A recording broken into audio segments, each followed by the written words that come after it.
we have Gervonta Davis versus Frank Martin.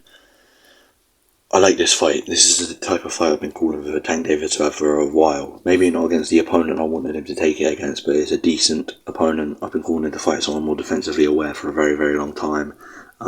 Basically have got this in Frank Martin. I feel like, obviously, majority of the time, Gervonta Davis is fighting guys who are kind of tailor-made for him. You know, they're more right in your face, front-footed sluggers, as compared to Frank, who is, a lot more defensively aware.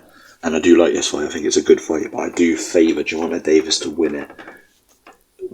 Not massively. I actually don't mind the idea of a Frank Martin upset, but I favour Gervonta Davis quite highly in this fight, to say the least. But obviously, we know Gervonta Davis. He's a fairly inactive fighter throughout the early rounds. He likes to get his looks, feel you out.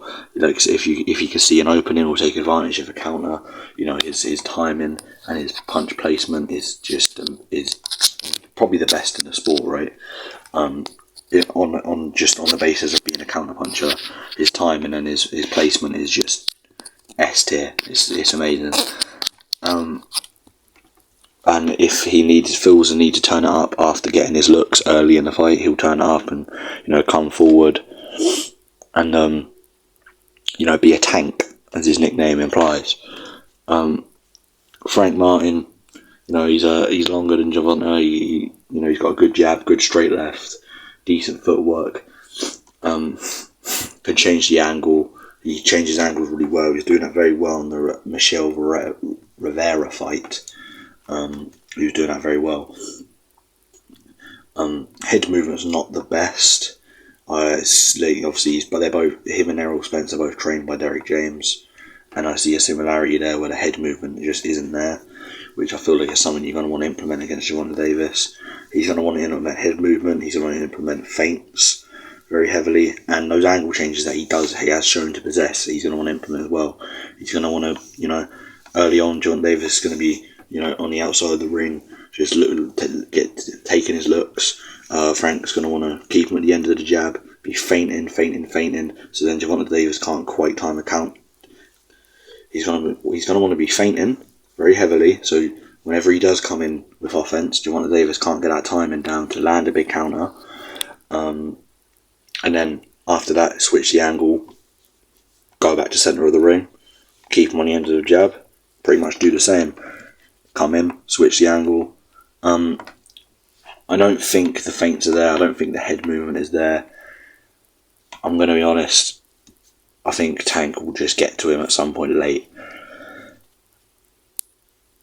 Obviously, Frank Martin has a very good straight left. I don't believe that's going to be there, and that's one of his biggest tools. That's not there, really, due to it being a southpaw versus southpaw matchup. That opening isn't there when he's used to fighting orthodox fighters where he can get the outside foot position and land it straight down the pipe. That isn't there, and it especially isn't there against someone as defensively good as Gervonta Davis. I think Tank's going to keep it at mid-range. I think he's going to come out quite more active than usual, and I'll get into that in a minute. But I think he's going to come out. He's going to be implementing a lot of feints himself to take Martin's jab away.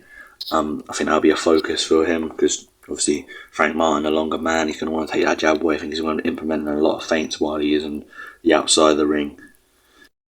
Normally is. And I think the reason Gervonta is going to want to start a bit faster than he normally does is because with a guy like Frank Martin, if he goes in there and thinks, okay, I'm just going to get my looks, Frank Martin isn't going to be there to hit past that fourth, fifth round. He isn't going to be there to hit. So you've just given away 4 or 5 crucial rounds early in the. That's a big lead. You know what I mean? That's a big lead to have in a fight. To call this, more in detail, I'd say the first 4 or 5 rounds, Gervonta's going to be fighting at a lot higher pace than he normally would through the first couple of rounds.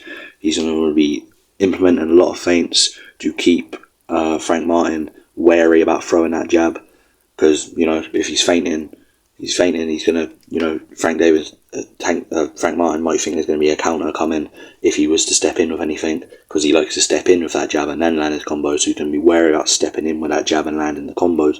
And because he likes to, use combos off the jab, it's gonna take away the jab because he uses the jab to step in and land combos. Gonna want to fight at mid range because that's gonna suit him more as a shorter man. You've ran about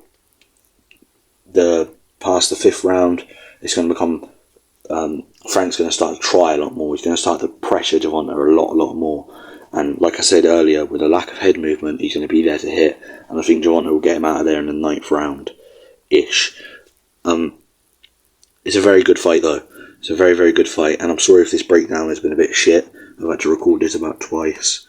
I stumble over my words a bit. It's quite early in the morning. It's 2 o'clock. So, but I just wanted to get this video out of there. I do think it's an interesting fight, and may the best man win. I'll be doing a live stream companion with it, and I can't wait to see the winner. Maybe an upset, I doubt it, but I'm going with Gervonta Davis by 9th round knockout. Also, I'm sorry. I know I just ended the video. I'm just going to re-record this bit here. I don't believe Frank Martin can really fight backwards. I haven't seen it specifically, him being able to comprehensively outbox someone off the back foot. I've seen him be able to box on the front foot. I've seen him be able to box on in the centre of the ring. I've not been able to see him box off the back foot. So when I said after those first 5 rounds where Gervonta is still going to be a slow-paced fight, but Gervonta is going to be starting a lot quicker than he usually would, I believe Gervonta will start to pressure him, come forward, start to pressure Frank. Frank won't be able to fight off the back foot. Then Frank will get frustrated and start opening up, and then Gervonta Davis will catch him in the 9th. I just wanted to clear that up because I felt like I didn't go into much detail. But this is the end now. Thank you for watching. Sorry for this being a bit of a messy one. The next prediction I'll do will be a lot better, I promise. A lot better. But thank you for watching. Goodbye.